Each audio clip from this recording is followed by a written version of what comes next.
going on, everybody? Welcome to the Tapped Out Wrestling Podcast. I'm Nick McDaniel. He's Myron Fancher. How the heck are you, buddy? Well, I'm questioning my skill as a fantasy booker. I may not know everything about professional wrestling after this weekend.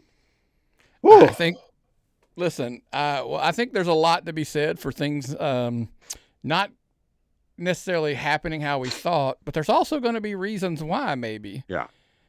Or B, we could just be wrong. Sometimes that is the case. We're the first ones to admit we're wrong, but I'll tell you the first thing I'm not wrong about, and that is you should be a member over at patreon.com/tappedoutpod. And the reasons why are simple, folks, because you get the show early at the $5 tier. You get all of the weekly content. The $10 levels, you get, everything we do early. Also, digital, the digital exclusive collectibles, those come out monthly.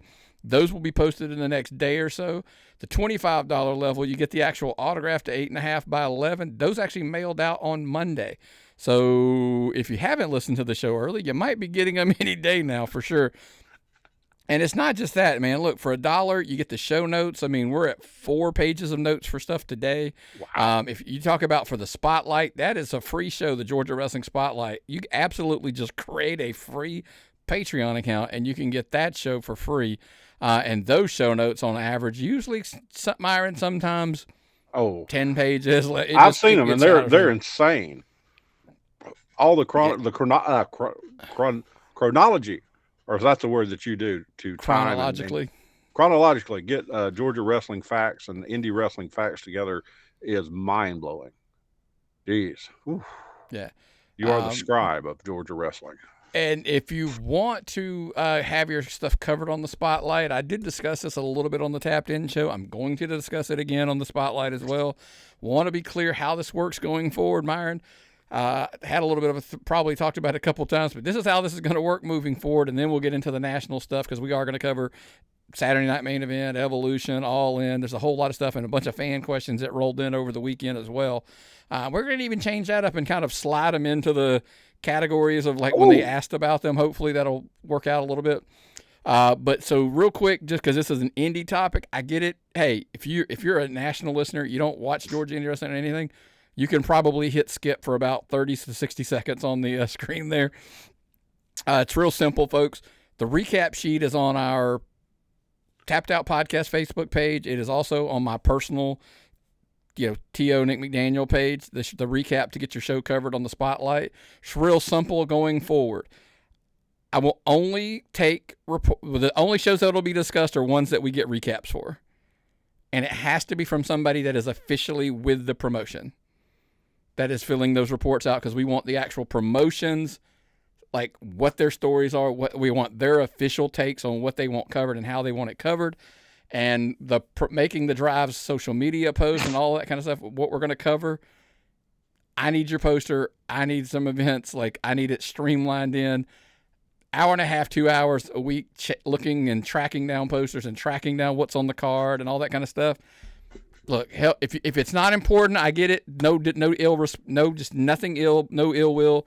It's just real simple. If it's not important enough for you to get us the information, we're just going to say, hey, it's not important enough for me to spend 2 hours of my day on Monday hunting all the information down. So we're just going to cover the ones that want to be covered. Pretty cut and dry, pretty simple. So moving forward. Mm-hmm.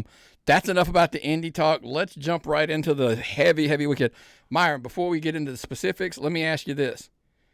Best weekend to be a wrestling fan in a long time, yes or no? Since Mania. In my opinion, this was the best wrestling weekend since Mania. And we got everything you could possibly want. You want women's wrestling. You want a massive AEW pay-per-view. You want flip-flops at center stage. You want Goldberg. Whatever you wanted was there. And I don't even think, from the looks of it, this great war where they were counter-programming, I don't think it mattered. I think everybody succeeded this weekend. It appears that has been the case, that everybody has come off fairly well. Some would argue some won, some didn't. So be it. Lots of different takes. But we essentially got a little TNA, a little Ring of Honor, a little WWE, a little NXT, and a lot of AEW, all in one weekend, kind of packaged in different ways. So Agreed. I think we all won in the grand scheme of things. And some people said it was overabundance of wrestling at times, and we'll probably get into that a little bit. But let's start off with, kind of what kicked off the weekend. Saturday night main event. Let's we're not going to go in order. Let's just go straight up. Yeah. Saturday night main event. News. Because it was the big. Down a little bit viewership. Here's kind of did they win? They counter-programmed to the point that they got counter-programmed. And so they were down. The last Saturday night main event was around 1.9 million, if my memory serves me correct. They're saying this one was around 1.425-ish. Add the Peacock numbers, you're probably knocking 2 million, but you're still down basically, let's just call it roughly 500,000 people in views. All In was going, and it's the summer. Saturdays in the summer, people like to do things at night. So I'm going to go ahead and not call this one as a loss as far as that goes. I think it worked out the best way it could. If you're going to counter program, you can't always expect your program to win because you're countering. How much were they just chipping away? By the way, folks, it is what it is. I mean, it is the summertime. There is that. But look, did it come back to bite them a little bit? Maybe. But then again, we always say it's real simple. If NBC's happy, Peacock's happy, doesn't matter what the number is. Probably not. By the way, not sure if you're aware, it was number 1 in the key demo, if any of this stuff matters, period. Not because it wasn't on cable. It was on NBC, remember. Literally, it was number 1 in 1849 demographic, period. Are 49-year-old even old enough to remember Goldberg? Yeah. Because, I thought Goldberg was like somebody we saw, when we were early 20s. Myron, I'm 52. I know. So they would have been, they'd have been late teen. They probably are in there. It's almost in their wheelhouse. Okay. By that point, give or take. So Goldberg, obviously, let's go out of order in the notes. You brought up Goldberg, so let's kind of dive into the match a little bit. Listen, hot take, he delivered. Yes, I agree 100%. Now, Gunther could do a 5-star match with a mop, but Goldberg was perfect in this. It worked out real good. You got that. Is it a post-credit scene, you call it, when they do the Made in Georgia, and then they come back and do the bit at the end? That was awesome. Seeing Doug Dillinger, Ernest Miller. Yeah, shout out to Ernest Miller. It was cool seeing him get to do the walk with Goldberg. That was kind of cool. Who takes the fault for this? The ending was atrocious. Like cutting to a commercial, coming back, getting like literally seconds of his speech, and then we're off again. Like was it Goldberg and Gunther? Did they go over because here's the thing. Yeah, because the Rollins thing couldn't have thrown, because that match probably still had more that it had to do. Oh, so it actually probably shortened the show with the injury. So it's kind of like but I think your statement about Gunther is probably more accurate. I always say this when people say like, oh, Gunther carried Goldberg to a good match. Probably true, but Goldberg still has to carry his piece, whether it's 15, 20%, 80, 50, it doesn't matter.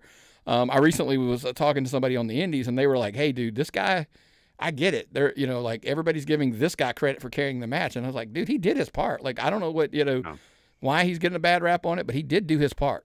He sold that knee perfectly. He made the storyline work. He told a story in the ring with his knee, and I believed it. I believed his knee was hurt. I believe Gunther was taking advantage of him. That's what I want in wrestling.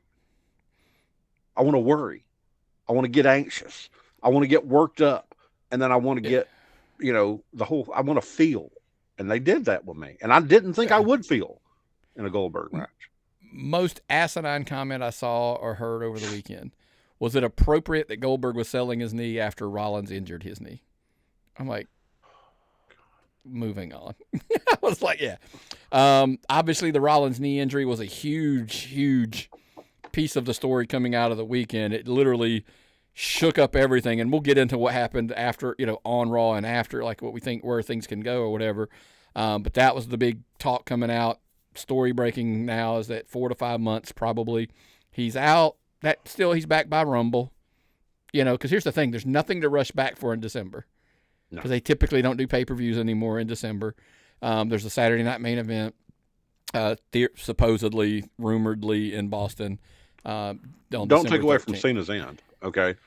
They've got plenty of stuff. No need to rush it anyway.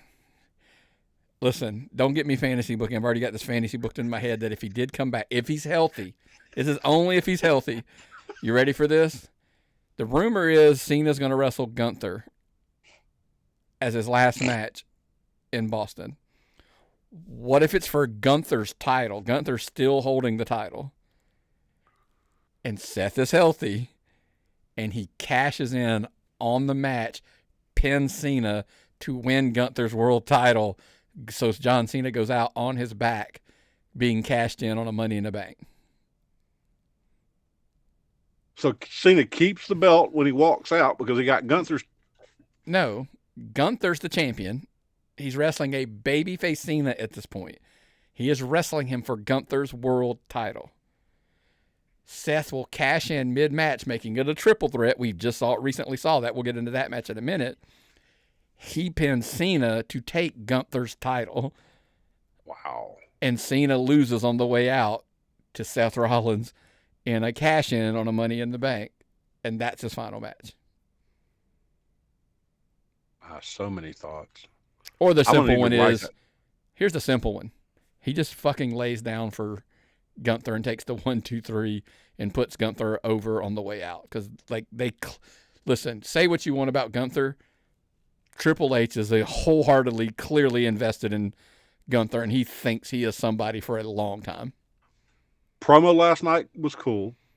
Sitting in the skybox and watching might have been the coolest thing I've seen in years. Okay? I ate that up. Now, speaking of eating it up, let's get into this one. Happened to be watching Saturday Night Main Event with Rachel. She's sitting there watching it. She literally, completely was almost borderline ignoring the show for the most part until Jelly Roll comes out. I'm in. She starts watching. She's in. She's a big Jelly Roll fan. So we immediately, we're going from, and I get it, Goldberg's later in the show. That's not kind of what we're saying, but because of where we headed, I kind of made the joke. The Goldberg nostalgia play at Saturday Night Main Event. All right, we're going back to the celebrity attraction thing at SummerSlam. Yes. Yeah. I don't understand why people bitch so much about the celebrity attractions. It helps your sport, the thing you love, thrive. Anytime you bring in one of these people and put it in front of more eyes, they're going on Jelly Roll's on Jimmy Kimmel. He's bringing Randy Orton with him. What do they talk about? What do you want to talk about? Wrestling. More people, more wrestling.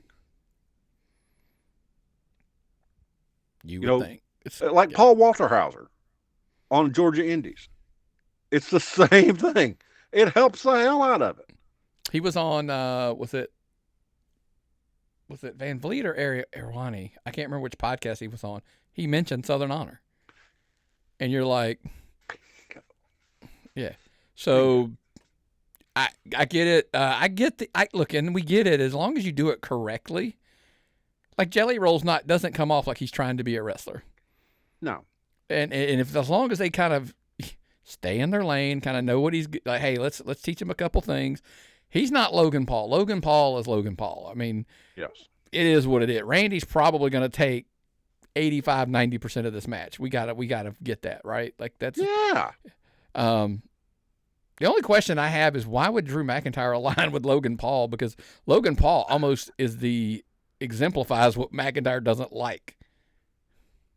Drew McIntyre's character is so complicated lately. I have no idea what he's doing. Yeah. So who knows?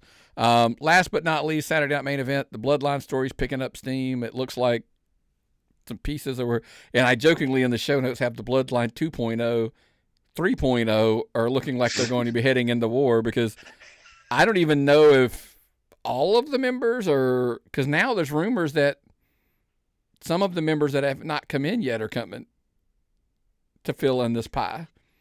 Who's left? I'm going to ask you. We're not going to dive into the Romans. We'll get into the Roman stuff later, but I want to ask you, because has Roman and Jay, have they elevated hey, we're kind of past this version of the Bloodline story. Yes. Yes. So we can't bring them back. So we'll bring up more Fatus, or like Zilla and some of these others. I just bring them in. If I change my name to Myron Fatu, instead of Myron Fat One, there's a chance I'd get a contract right now.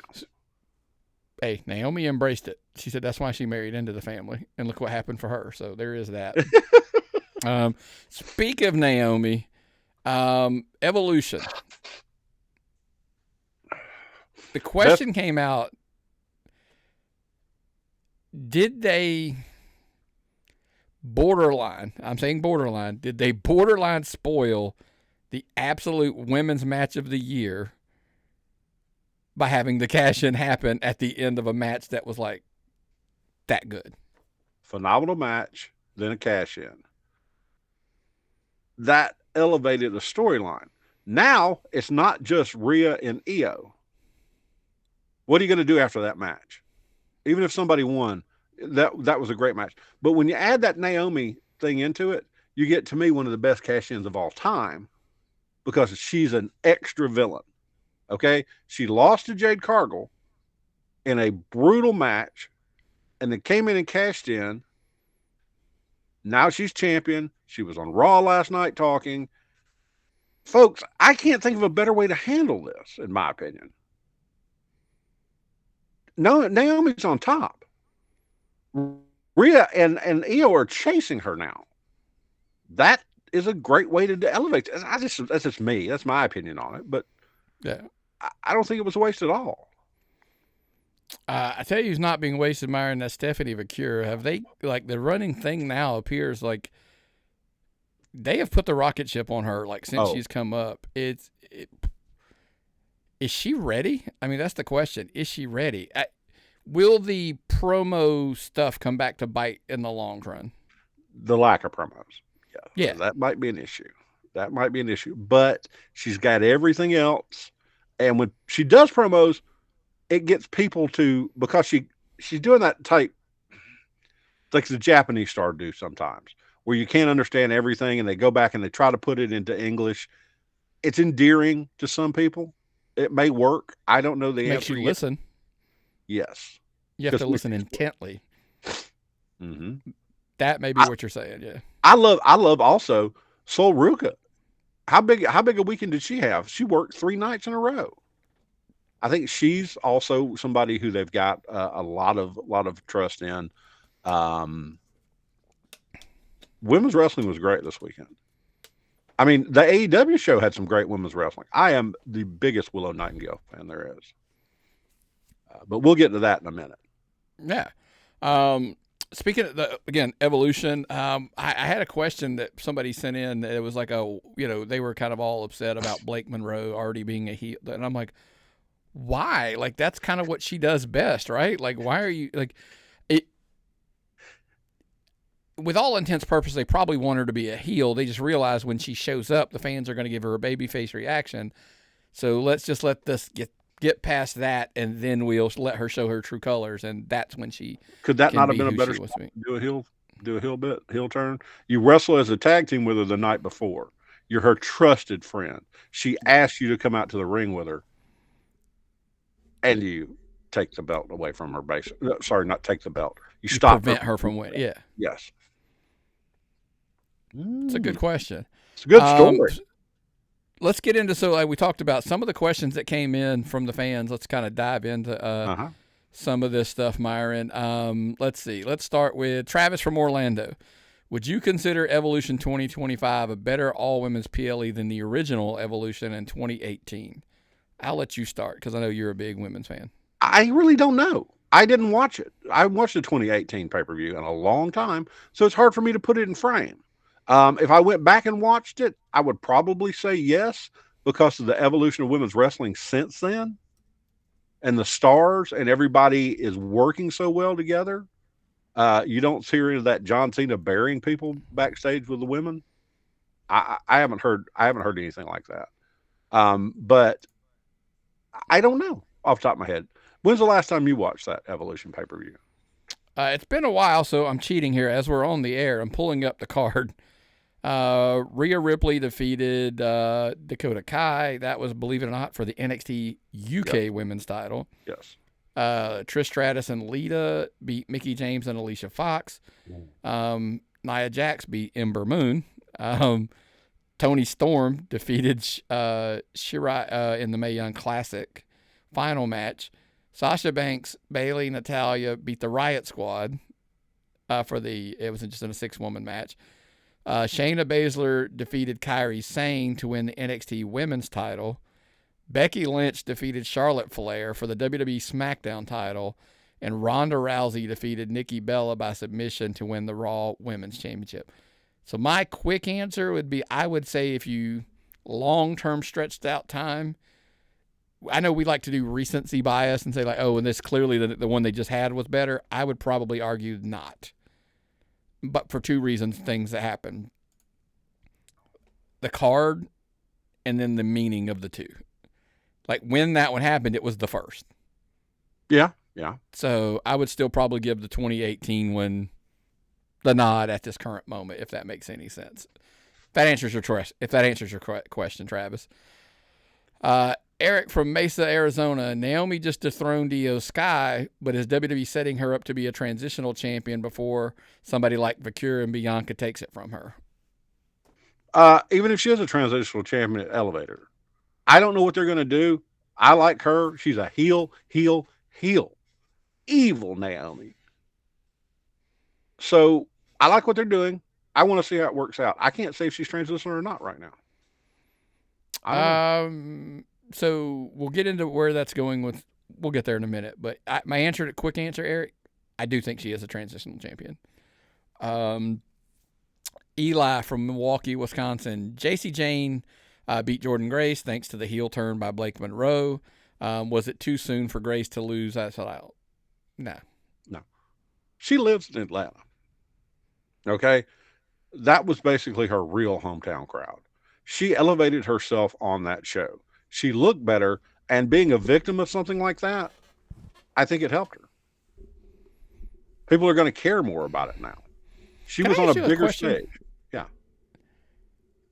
Does it almost feel like they borderline, and I don't know how to ask this. They're almost like, are they trying to keep her away from the women's title, the main title? Like they kept her away for a while. They beat her because here's what's going to happen. She's going to get distracted off over here with Blake Monroe now. So she'll be away from the title again, and they can have JC Jane or whatever, it just feels that way. And maybe it's because, do you think they're keeping her away from the NXT title? And I don't mean to say it this way, but like she's already too big to be the NXT because they're probably waiting for the right moment just to pull her up. And is Sean afraid to put the title on her, knowing that any day he's going to get the call that Triple H is pulling her up? Well, look what happened with Vaquer. She had both titles. She relinquished one. She was champion. And then she had this really wild loss to JC Jane. And so she could get pulled up. So I don't know if I would put the belt on Grace. Now, it doesn't help Grace in any way to have that belt, in my opinion. No. So this touches on something that we asked earlier. It's Tina from Queens, New York. Should WWE have saved Naomi's Money in the Bank moment for SummerSlam instead of it at Evolution? Well, it was a women's cash-in at a women's show. And the whole weekend, we thought it was going to be Seth doing the cash-in. Okay? I was like, we were all over here. Me and you were booking it. It's going to be Seth. Seth's cashing in. Seth's cashing in. That way they don't have to put Goldberg out badly. But Naomi cashed in. And it was emotional and raw when it happened. So it definitely helped Naomi more than it ever would have helped Seth. It was a bigger deal for Naomi to do it.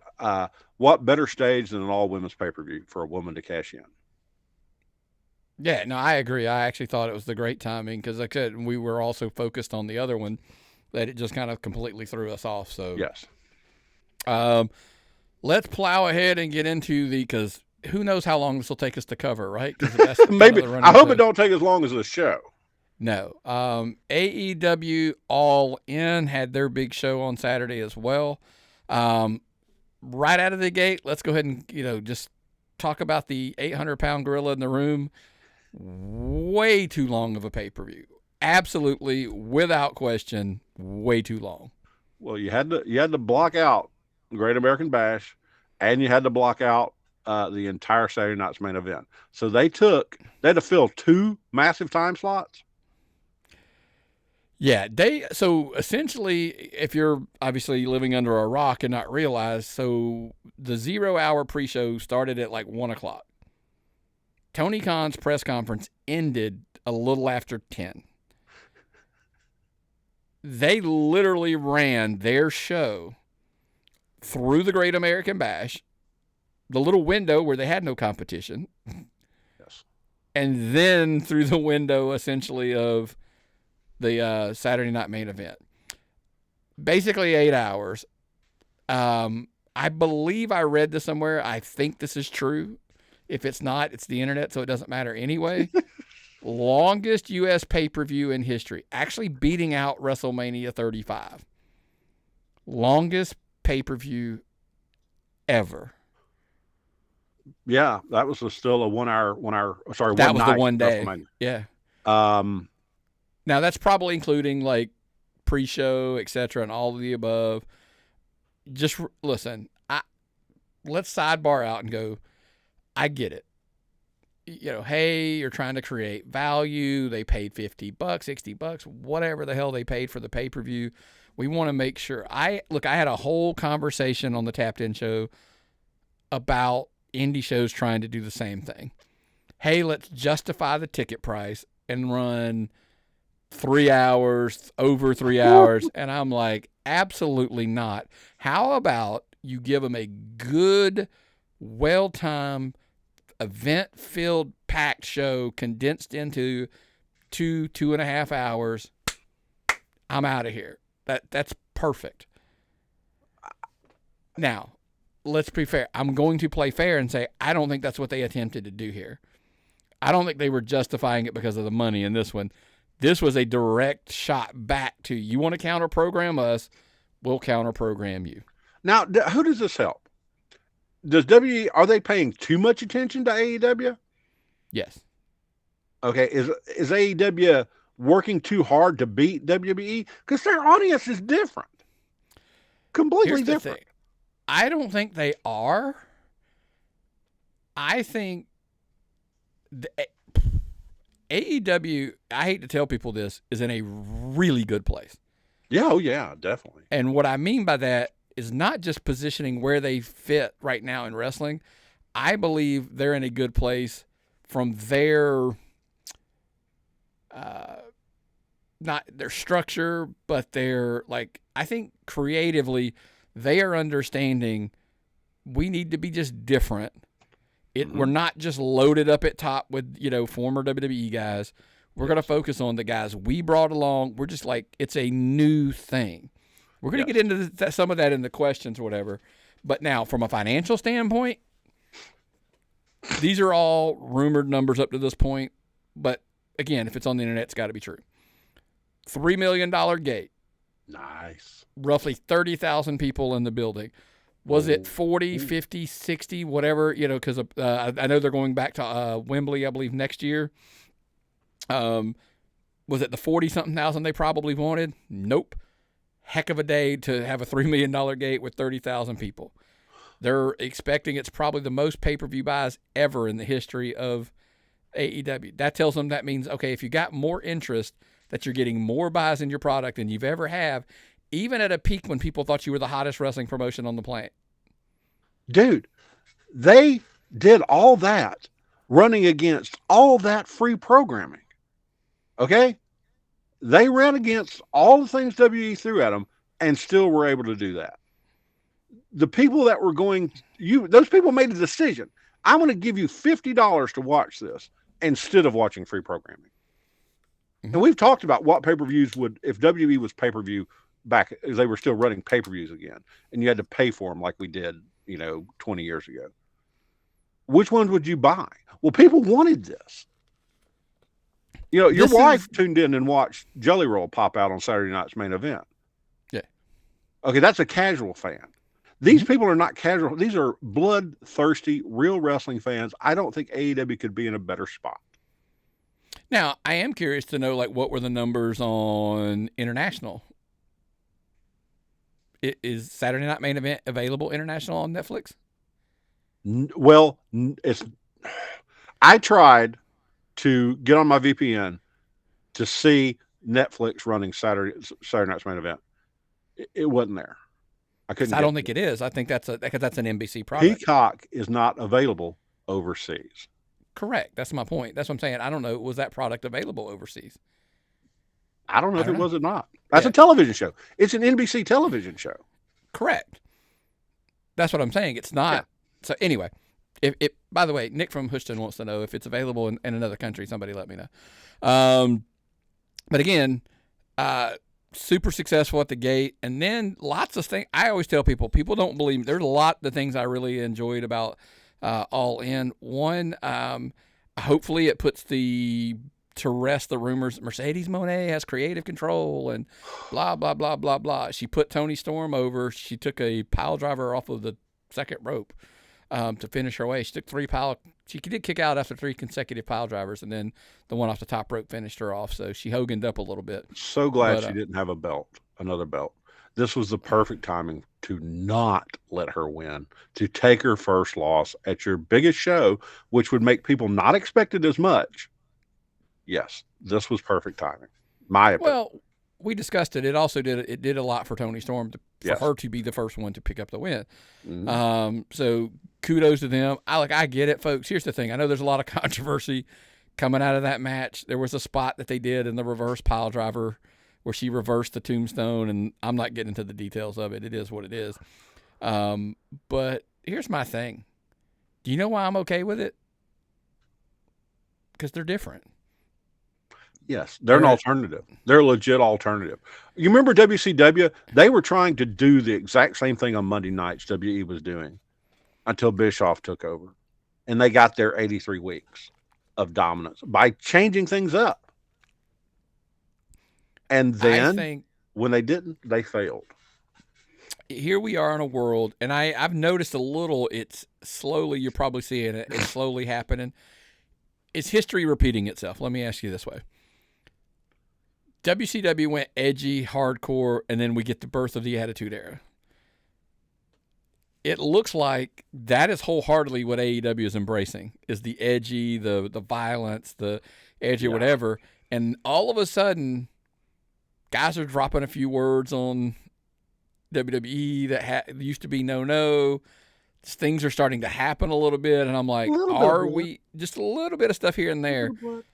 Are they going like, hey, if they start picking up some traction, we need to flip a switch, and we can't be corporate locked in a box? That's what got WCW in a problem, and that's what got our ass handed to us for 83 weeks, because of that. So that's my point. AEW's embracing it. If you're watching AEW and that moment offended you, you probably are watching the wrong wrestling. Yeah. A lot of gymnastics, a lot of spots, very spot heavy, very shock value type stuff. I was specifically talking about the Toni Storm Mercedes, that you would be offended by that. Yeah. Yes. Let's get into the main event, Myron.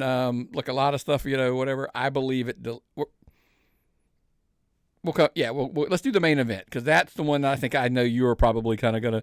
I thought that I probably would, know your reaction. I liked Omega and Okada.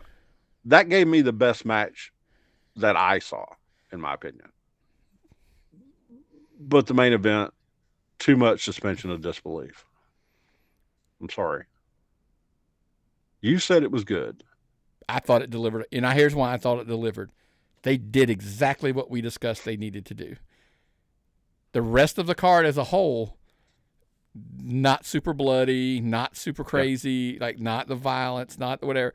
They did a really good job for making that match different than. So when it got crazy and out of hand, we hadn't seen it. Because, by the way, when they took the ring, they were in like the 5th hour of the pay-per-view, I think. Yeah. Well, you had to do something. You had to keep people involved that far in. You're starting to get in the time where WWE was talking Goldberg. So, yes, it was what was needed. Was it? I hate to speak in Jim Cornette. For the kind of people, the people that like that kind of thing, that's the kind of thing those people like. I Was always want to not for throw me. Jim Cornette's words. I don't understand why Jim would, but he loved some Memphis just guts, blood and guts, barroom brawls and all that kind of stuff in Memphis. But he has a problem with blood and guts now. Like, I don't understand that. It was deathmatch ish. Deathmatch ish is the way I put that match. Abdullah used the fork. Paige used the fork. Mick Foley, Mankind, he's done the bed of nails spot before.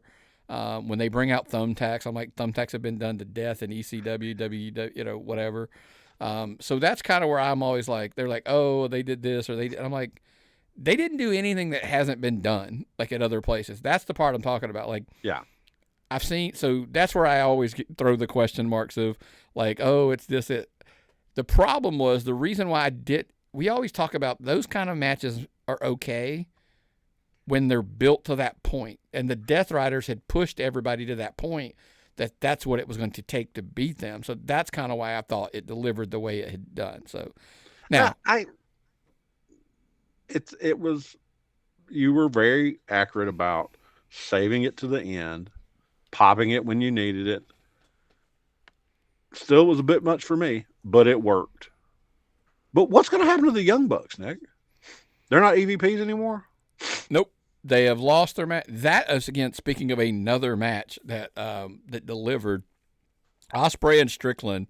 There's a sequence that's making its way on social media that they did, and I get it, folks. It ain't for everybody, and I understand. But damn, I ain't gonna lie to you. It was good. It was real good. I wanted to make the comment that, like, okay, I'm waiting to see how many messed up versions of this we see on the indies. People trying to, like, pull these kind of things off. But you know what my answer is? If you think you can, go for it. Yeah. We won't probably see it this weekend if we go to Southern Fried, but there will be shows we'll probably turn up.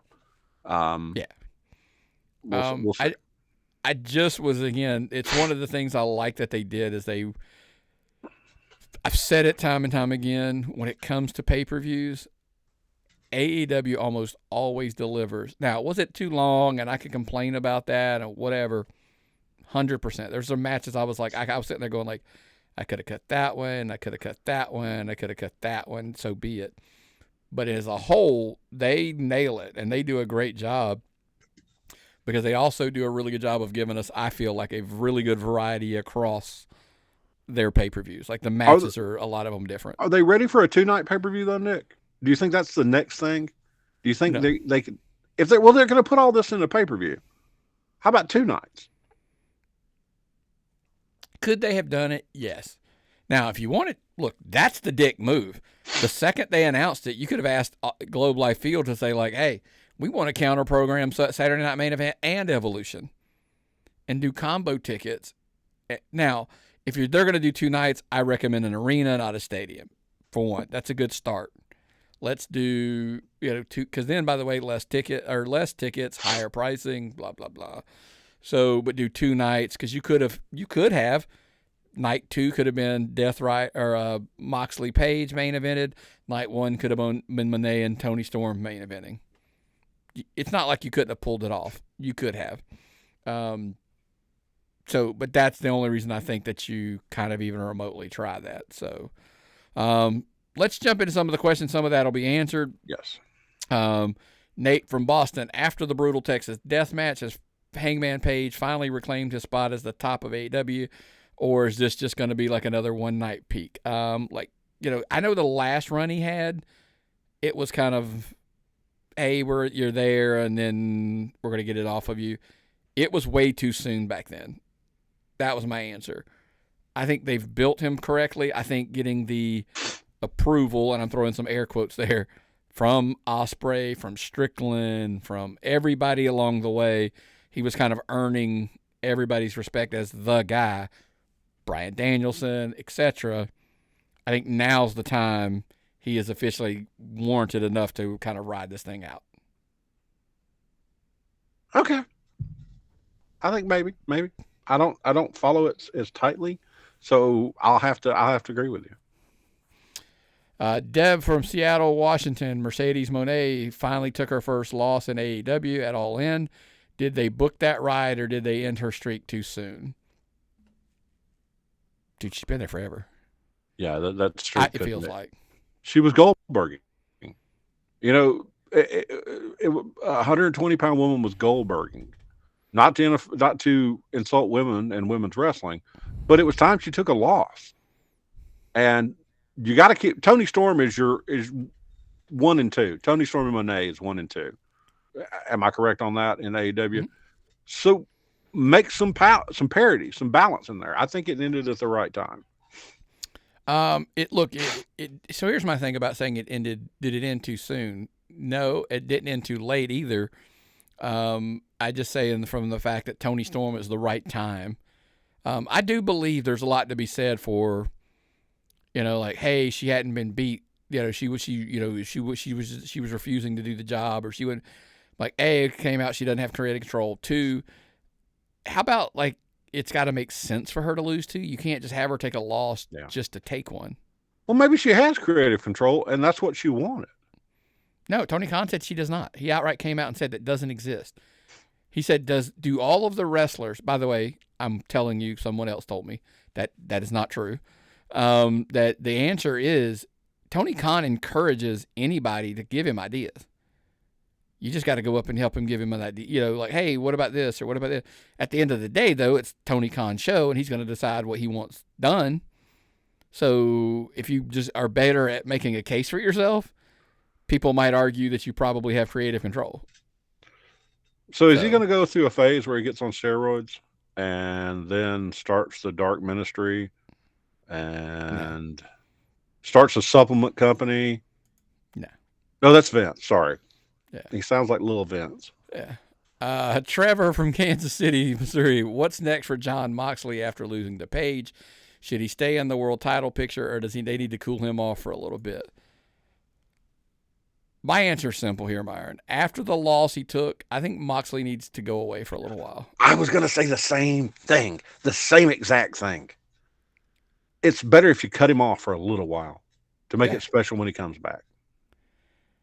Now, what you do with him when he comes back, totally different. Do the Death Riders decide, like, he let them down and they cut him out, and then he gets to do babyface Moxley? Maybe.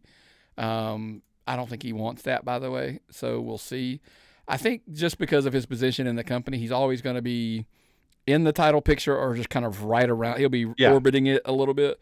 But, yeah, I think it's probably time to let him cool off for a little bit. Chris from Philadelphia, Pennsylvania. Did All In feel like a true WrestleMania level show this year? Are they still chasing the big show feeling? They've got big show feeling, but WrestleMania is WrestleMania.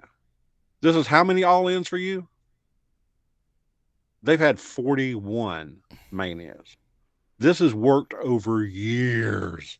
You're not going to get Mania level intensity with it on your first 10 years, in my opinion.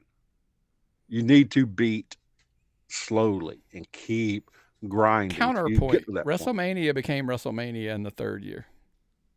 Yes. So you can do it in less than 10 years. They did it in 3. So my answer, do I think it's WrestleMania? Not yet. Is it big? I mean, this is their big show. I mean, if it's going back to Wembley and they're going to, and look, they may draw 40, 50.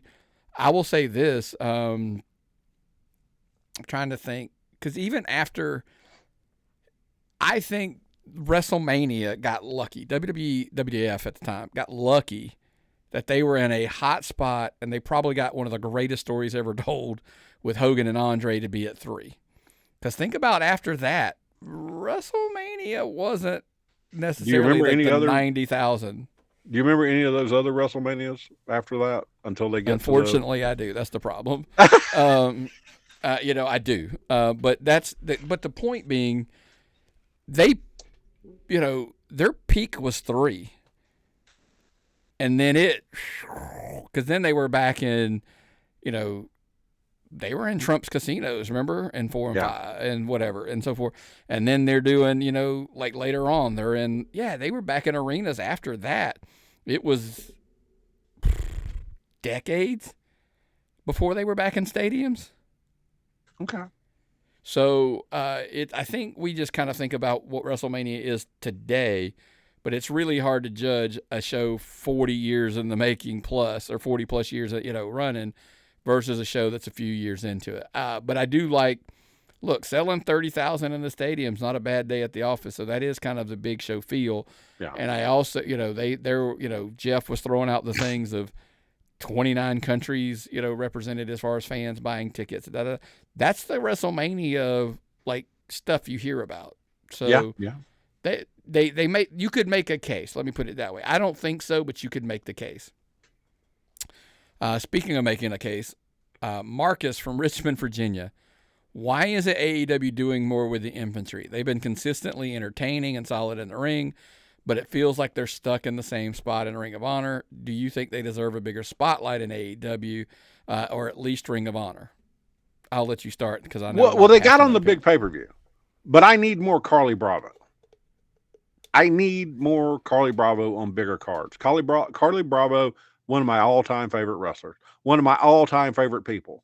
I like to be around Carly Bravo just as a person.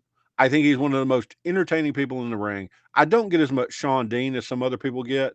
I mean, I do get him. I just don't view him as much. They need to do more. There is a prototypical AEW type tag team.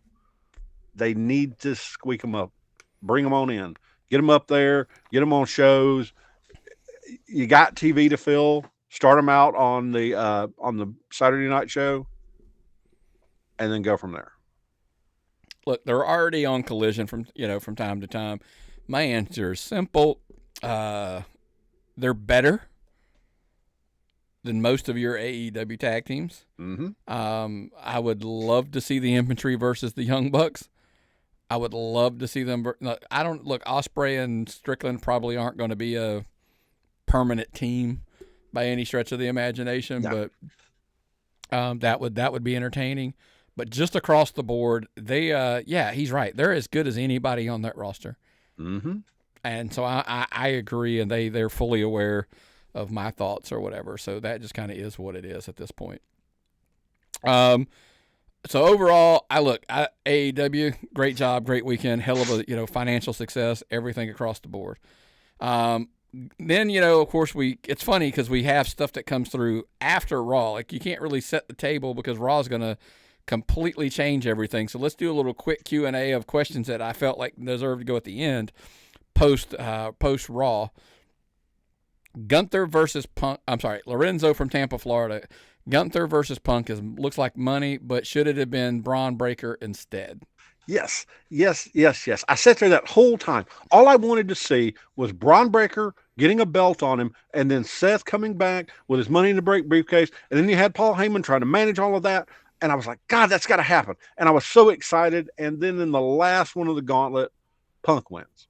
Now, what I will give you is it elevated Breaker in the absence of Seth Rollins, and Seth Rollins' injury will wind up being one of the best things ever to happen to Breaker. But Punk is money with Gunther. That's going to be the best promos. It's going to be special. Nick's hot take from Raw. I got to take a swig of water here to say this one. Got to cool the voice before you start firing. Braun Breaker was better off losing that match because, in my opinion, being involved in the feud with Bronson Reed and Braun Breaker, what looks and appears to be, will be a feud with Roman Reigns and insert cousin. Looks like it's going to be Jay, but let's just go with that. I think him feuding with Roman does more for him than even beating Gunther for the world title. And having Paul Heyman for cutting your promos there, and Paul Heyman being the guy that betrayed Roman, da-da-da-da-da. I'm in. Again, that's just my take. I think it's a better fit it's a better long-term for him The rub versus Roman means more than beating Gunther for the title. Shane from Topeka, Kansas. Love Jey Uso, but is the yeet gimmick starting to wear thin with the crowd? No, not even close. Look at it as a crowd at all your yeet shirts. There's yeeting all over the arena. It's just me, oos, day one. I can't yeet as well as Michael Cole, but people still love it. They even had to, in a gauntlet match, they still had to do another run back and yeet again for the commercial. Yeah. That was my answer. When they repeat that, I was like, no. Kelly from Toronto. Where does Bayley go from here? Is it finally time for her to turn heel again? Complicated. Bayley's a better heel than a babyface, in my opinion. Would you agree with that? No, I don't agree. I like babyface Bayley chasing the title. Now, if you're going to have anybody put somebody over, can it be better than Bayley? Can having a feud with Bayley do more for you than just about anybody else to get you to that Charlotte level, to get you Rebecca? They're pushing Lyra as hard as they can go. I mean, I want to ask you something. You said that. Were they pumping that sound in? The crowd, the cheers with Lyra when they were doing that little. I was like, I think they're pumping that in. They might be, but that's Birmingham, man. That first WE show I ever saw was in that building. 30, 40 years ago. Same building. Let's jump a couple questions. We're actually going to run long here. Antoine, Cleveland, Ohio. Is WWE slow building to Braun Breaker versus Roman Reigns down the line? Obviously, that's a quick answer. I think yes. Right? It's got to be. Yes, for the tag team, I really don't think that Roman will be around long enough by the time Breaker is ready for the feud. I think they're building to Breaker versus Seth long term. The rumor is that's the Mania match next year. Is that's those two? But you got to get there. I mean, if Seth's not back until Rumble, then you got plenty of time. Roman's on the poster for Survivor Series. Does this? By the way, I'm about to blow the whole thing. We're gonna go long here. Does that completely blow up? Because the rumor was that it was going to be Seth's faction versus Roman in a group in the War Games. Does that completely implode the whole storyline now? Is that not the issue? Do they pivot and it becomes Bloodline 2.0 versus Bloodline 3.0? Or do we go back to 1.0 by then? I'm telling you, Seth's injury changed the world. Devastated Raw. I think because he was feuding with Punk, he was feuding with Roman, he was feuding with, I mean, literally everybody it felt like he was in a feud with, and it just completely imploded everything. So, we did the Roman question a little bit about the return already. We discussed that a little bit. So I'll backpedal up. Malik from Detroit, should Naomi versus Rhea versus Io main event a night at SummerSlam? That he feels that it feels that big because it's 2 nights now. Very well. Rhea Ripley's main evented. Was it Ripley and Io that was night 1 of WrestleMania? I think so. Well, it was the best match at WrestleMania, pretty much. Yeah. You still have Io. Rhea's never beat. You have Naomi that cheated her. Great stage for Rhea Ripley to come out on top. Let me ask you a question. Popular. I am curious. I'm intentionally going to go long here. I need to see if we have 2 nights of SummerSlam, right? Yeah, 2 nights. I am curious to this point. Bleacher Report's got like a prediction card. Oh. All right. So we know Cody and Cena, that's going to main event probably night 2. Right? It's got to. Yeah. Punk Gunther is locked up. We assume we're going to get Jade and Naomi. No, we can't because they're locked into the triple threat. It's going to be Jade and Bianca. I would wager Jade and Bianca. No, didn't he just last night make it on Raw? Didn't he make it? The triple threat for Rhea, SummerSlam is, yes. yeah. So that scratch that one out. The rumored match was Stratton and Charlotte, maybe in Bliss, and a triple threat. Maybe we'll see. I think the reaction to Charlotte, they're not going to take her away from Bliss yet. It's been like a total polar opposite from Charlotte. She's getting cheered. So let me just jump to the confirmed matches, so we know for sure. I can probably do a better job than Bleacher Report. I'm sorry, Bleacher Report. I jumped to somebody else. Yeah, no. It wasn't their fault. It was written a day ago prior to Raw, so they were just predicting matches. So Becky and Lyra is not going to main event. Naomi, Rhea, Io could maybe theoretically. Gunther and Punk. I mean, do you go old school and you're just like, hey, both of our world titles are the main events for both nights. Gunther and Punk on night 1, Cena and Cody on night 2, and that's your card. It's hard to believe anybody could do a bigger draw than those two matches. Okay, that's something people would like to see. Listen, Orton, Jelly Roll, McIntyre, Logan Paul. It'll be a huge attraction match, but they're not ending a show with that match. No, just because of the variables. It could be a stinker with Jelly Roll. You don't ever know what could go so they're not going to do that. So, look, I wouldn't look based on that. I think the debate because look, Tiffany Stratton's going to wrestle Jade Cargill. That's what we're looking at potentially as the title match on that show. So if you told me, you're kind of, in my opinion, we know John Cena and Cody are going to main event night 2. They would have to, you would assume, unless Cena has somewhere to be, they'll do main event night 1. So you're debating Punk, Gunther, or Naomi, Rhea, and Io as probably your night 1 / main event.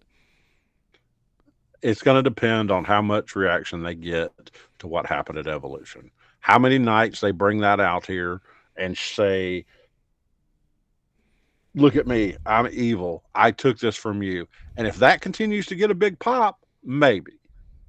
But I'm going to have to vote for Punk and Gunther, Cena and Cody.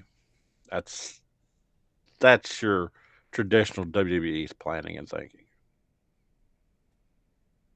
Give them one night to main. If you wanna continue and give the women the spotlight like you did with Evolution, maybe. But the money is where Cena, Cody, Gunther, Punk. Oh, without question, that's your night. That's your night. Too. If like I said, short of Cena like having to be somewhere for filming a movie like he is right now, that's the issue that he's been having. Why he hasn't been around, then 100%. That's when's the new Peacemaker coming out? August. Okay. I believe it's August. So excited. Maybe December. I think it's August though. Anyway. But yeah, man, look, it was a long weekend, ton of content. We appreciate you hanging out with us. And, like if you want to get into those show notes, we always tell you patreon.com/tappedoutpod. Just at the $1 level, you can get the show notes. It'll go over everything we got to, what we didn't get to, obviously as well. $5 levels get the show early, the weekly content. $10 gets you anything we ever produce early, and the digital version of the exclusive Tapped Out Collectibles. $25, obviously the 8.5 by 11. And, of course, look, at free levels, you get the Georgia Wrestling Spotlight. You get the huge, massive collection of national indie dates that Phil Stamper puts together. Myron, that list is just massive every week. Oh, it's huge. People go, oh, anybody know what's running on this date? I'm like, I do. And you could too if you just subscribed on Patreon. And look, Nick's giving you an extra inch. Most people sell 8.5 by 10s. Nick's has 8.5 by 11s. He's 1 inch bigger. So he goes all out, and he will continue to go all out. This is the best value in professional wrestling podcast. I think so. I'm super proud of the one that I showed you, the ones that were mailed them out on Monday for this week. So hopefully, those guys get those. I'd love to see those on the Patreon feed or over on Instagram and tag us, tag that Tapped Out Pod, show you kind of the stuff you get. I'll tell you something off air. I put together a package for somebody as a special for one of our diehard fans that I wanted to make sure they got. So we will we'll see here shortly. So, well, man, look, I get it, guys. That's a lot to happen on. Make sure you're checking out the Tapped In show, checking out the Spotlight exclusive over on Patreon. If you're watching us on YouTube, we appreciate you. Make sure you're subscribing to the page, liking the videos, and of course, as always, turn that little notification bell on so you don't miss an episode, because big news coming next week about a potential new thing on YouTube. We'll see. So anything else before we get out of here, buddy? Nope. Been a great show. I had a lot of fun doing it. Thanks, folks. We love you and we need you. All right, man. Well, what's the old saying, brother? If I've got nothing and you've got nothing, what time is it? It's time to tap out.